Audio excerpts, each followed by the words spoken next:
Entrevista da semana.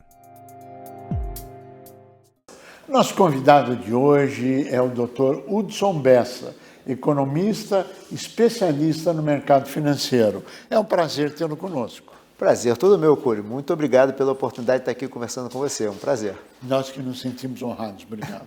Dr. Bessa, conta pra gente. O país hoje vive um momento de várias vertentes econômicas. Vamos começar com a sua análise do momento atual, por favor. Tá. Bem, vamos lá. Momento atual. O momento atual, especificamente, não está fácil. O dólar a 6, como estamos vendo recentemente, uma puxada muito alta. Mais ou menos o Brasil é um país desse ano que teve uma desvalorização cambial de 20%, né? Eu acho que a gente tem hoje uma questão no Brasil que é por conta do fiscal. Tá? Existia uma expectativa para este governo de um maior controle de despesas. E o que a gente vê é que essa expectativa foi frustrada. O governo vem tentando fazer um ajuste fiscal pela da arrecadação. Isso foi se esgotando, naturalmente, né? Porque a gente já tem uma carga tributária alta no Brasil, aumentar mais ainda é muito difícil, né? Então o governo foi tentando aumentar a receita enquanto deu, né? Um puxadinho daqui, um puxadinho dali, e aí chegou a hora que chegou na exaustão. E vamos ter que agora cortar despesas. E não entregamos isso. Então, vou lembrando um pouquinho, fazendo um passo atrás ali em abril, quando, por conta do arcabouço fiscal, o governo resolveu reduzir as metas de déficit primário, né? E aí já tem um primeiro sinal de que, puxa, a questão fiscal é complicada. E agora veio esse pacote para tentar, não, agora tudo bem, já reduzimos lá a meta fiscal, mas agora vamos fazer um pacote para mostrar diligência com a questão fiscal. Mas ele frustrou as expectativas, não só pelo tamanho, que é um tamanho pequeno, tem 30, 40 bilhões anos, esperava-se em torno de uns 70, né? E também por conta da solidez das medidas. Já que a gente for ver, nós tivemos de partida uma renúncia tributária por conta da questão do aumento da faixa de isenção, que teoricamente é neutra, mas porque vai aumentar na faixa mais alta, mas vai conseguir aumentar? Sabemos que tributar renda não é fácil, principalmente no andar de cima.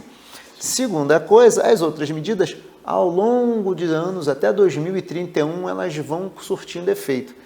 2031, o governo acaba em 26, né? Então a gente sabe o seguinte, as despesas vão ficar controladas no longo prazo, mas se passar o negócio da isenção, do aumento do limite da isenção, a renúncia é para hoje, né? Então a gente gera um quadro realmente de frustração de expectativas. E você sabe melhor do que eu, né, Cury? Expectativa frustrada, a gente faz plano de negócio diferente. Começa a ter expectativa, deixa eu segurar a onda, ficar mais conservador, né? Claro. Bom, dentro desse cenário, que hoje me parece um cenário de preocupação dos investidores, do sistema financeiro ou do mercado como um todo, qual é o horizonte que se vê para o ano que vem, final desse ano, início do ano que vem, na questão crédito? A questão crédito, que hoje nós temos de cenário base, né? De cenário base, se a gente olhar para o Focus, né? A gente tem para o ano que vem inflação já projetada para estar no topo da meta. Complicado. Sim. Taxa de juros. A gente começou o ano com a previsão de terminar a taxa de juros com 9% Selic, para ano que vem já terminar com 9%, desculpe, para agora a previsão já terminar ano que vem com 13%. Se a gente tem inflação mais alta, o Banco Central, pelo seu mandato constitucional, deveria ter o quê? Política de meta de inflação, aumentar a taxa de juros. O mercado já está sinalizando. Isso significa que, a continuar como está, a gente tende a ter uma taxa de juros alta para ano que vem. O que não é bom, né? Talvez, tudo bem, vamos lá, tem a questão da inflação, é um ponto. Mas vamos colocar atividade produtiva, né, aqui. Quando a gente olha a atividade produtiva, nós estamos com recorde de recuperações judiciais. Que deve aumentar com a taxa de juros elevada. Então, vamos lá. A gente já está com recorde de RJs, certo? Estávamos com a taxa de 13,75. A taxa caiu para 10,50, já está em 10,25, já estão falando que o próximo aumento agora, no próximo Copom, ela já vai subir ali para 0,75. Se ela chegar a 14 ano que vem, a gente vai ter empresas que não se recuperaram ainda e já estão pegando um novo ciclo de alta, né? Esse novo ciclo de alta aumenta o custo de capital das empresas. Não é nada bom, óbvio. Quem compra crédito? a prestação vai ficar maior. Se a prestação vai ficar maior, eu também não vou comprar. São medidas recessivas. São medidas recessivas. O problema é que, segundo o mandato do Banco Central, ele tem que chegar na meta de inflação. Para chegar na meta de inflação, ele tem que fazer o quê? Reduzir a inflação. Uma das possibilidades é o quê? Reduzir a demanda, né? Sim. E para reduzir a demanda, vamos chamar de... A gente faria uma estagnação, uma desaceleração da economia. No limite, uma recessão, como você falou. É lamentável, né? Agora, todos os estudos demonstram que quando você chega no patamar de 14% Selic, né, estamos nem falando do custo do dinheiro, mas a Selic, você tem um aumento vertiginoso, segundo pesquisas Datafolha, de um aumento dobrado do número de recuperações judiciais, da queda do nível de emprego, da desaceleração econômica.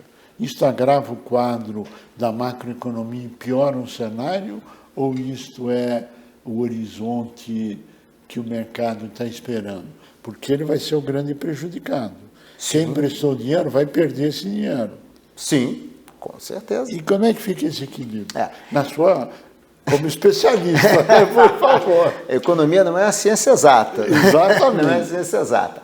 Bem, primeiro eu acho, assim, hoje a gente tem uma situação de desemprego bastante baixo e o PIB vem crescendo bem acima das estimativas de mercado, né? A gente sabe que há 3 anos seguidos que o mercado vem errando na previsão de crescimento do PIB. Aqui eu faço um parêntese, né? Eu acho que teve as reformas da época do Temer, que são elogiosas, né, em relação à melhoria de quadro econômico, e também acho que o governo deu um impulso fiscal muito grande, né? O que eu acho é o seguinte, eu acho que há que ter sensibilidade, né?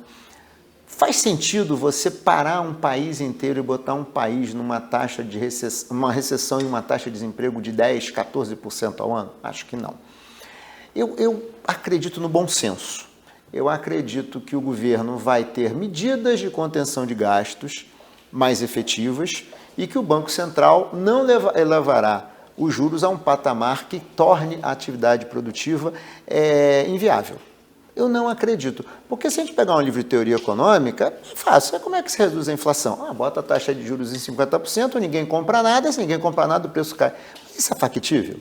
Isso é irreal. Pode funcionar no livro, mas não funciona na realidade.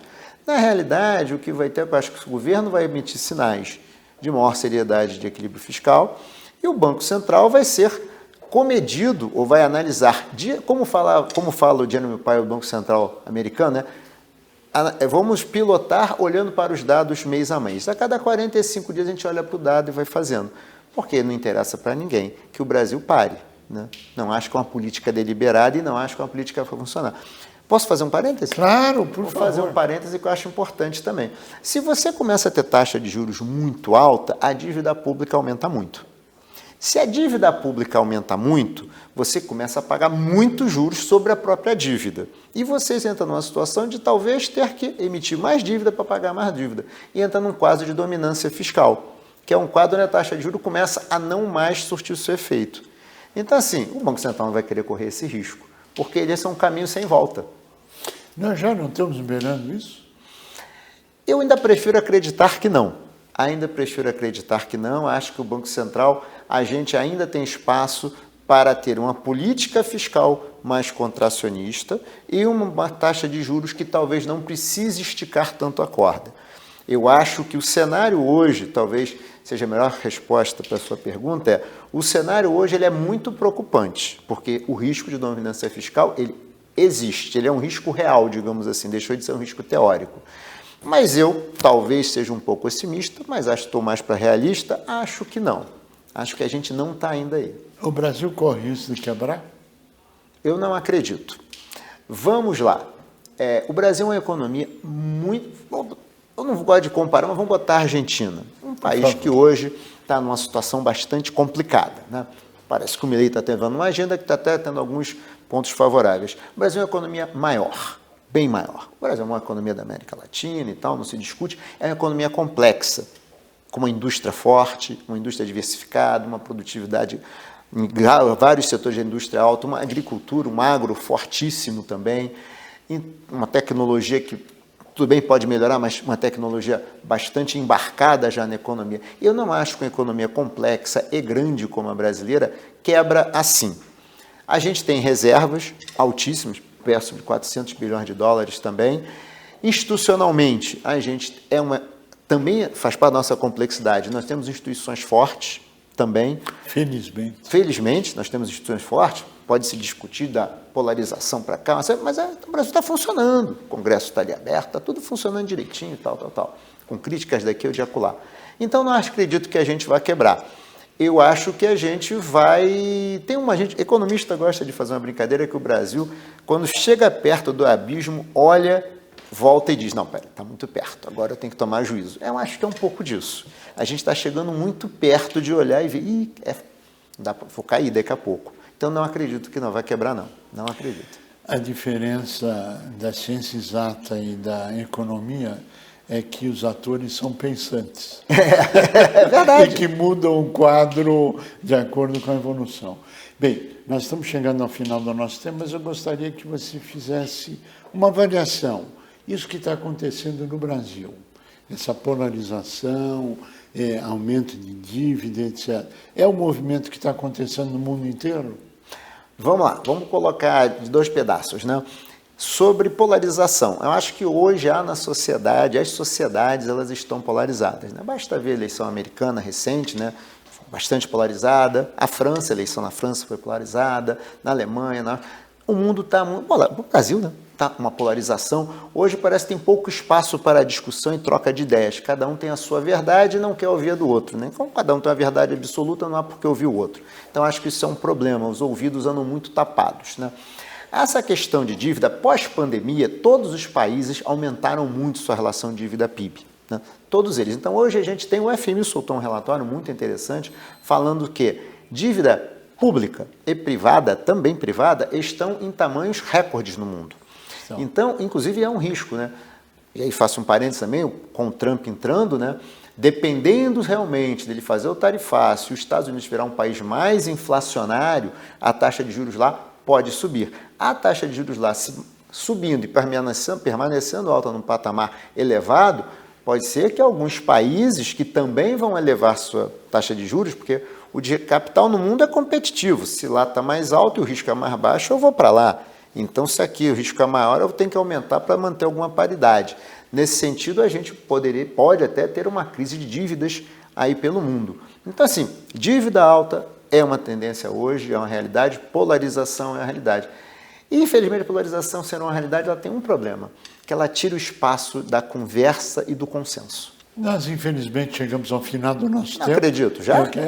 Infelizmente, chegamos ao final do nosso tempo. Queria agradecer muito a sua participação, a seu ponto de vista, e fazer uma torcida aqui. Tomara que a taxa de juros não suba, tomara que esses números não cheguem nesse patamar e que o país possa se desenvolver e a sociedade se beneficiar de tudo isso.